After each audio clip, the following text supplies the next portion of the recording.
Hello class, in this video I'll be showing you how to determine information about a function from its graph. Let's begin. Alright, so in this example we are given the graph of g of x, and we're going to use it to find the values of g of negative 6, g of 0, and g of 5. Now to do that, we're going to look for values in the range that correspond to the domain values of negative 6, 0, and 5. And recall from previous videos that to find the domain, you look along the horizontal axis, and to find the range, you look along the vertical axis. Okay, so let's find g of negative 6. So since negative 6 is in the domain, we're going to look right here along the horizontal axis. That's where negative 6 is at. And then I'm going to travel down till we reach the graph. And notice that that coordinate is negative 6, negative 3. So g of negative 6 is negative 3 because negative 3 corresponds to the domain value of negative 6. Okay, now for g of 0. 0 is located right at the origin.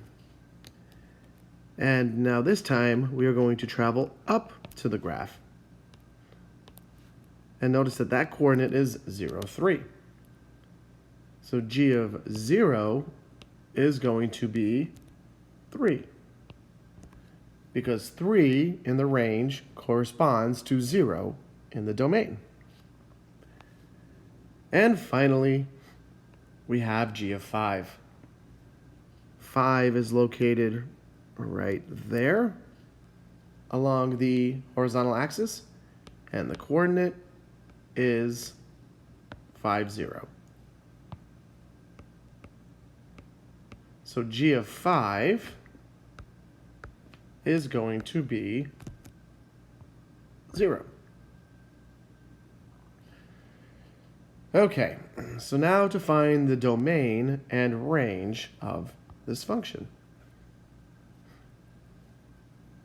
Okay, so to find the domain, recall that we want to find the coordinate that is the furthest left on this graph.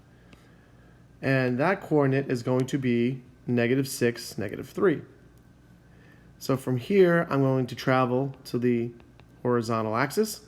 I'm going to place a closed circle there. Next, we're going to find the point along the graph that is furthest to the right. And that is located right here at 6, negative 2.5. So from that coordinate, I'm going to place an open circle along the horizontal axis.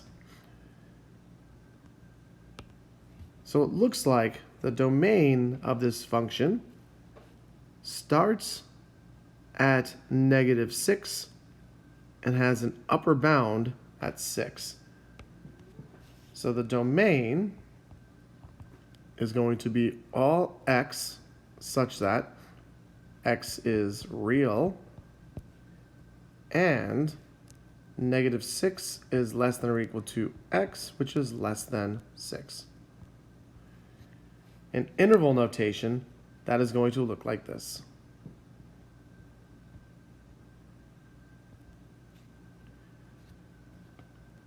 Okay, for the range, we're going to find the coordinate that is the lowest on this graph. And it looks like, well, it looks like that is again negative 6, negative 3. And now I'm going to go to the vertical axis and place a closed circle right there at 0, negative 3. Next, I'm going to find the coordinate that is the highest on this graph. And that coordinate is negative 2, 5. And I'm going to place a closed circle at 5. So it looks like the range of this function starts at negative 3 and ends at 5. So we can write the range as all y such that y is real and -3 is less than or equal to y, which is less than or equal to 5. In interval notation, that would look like this.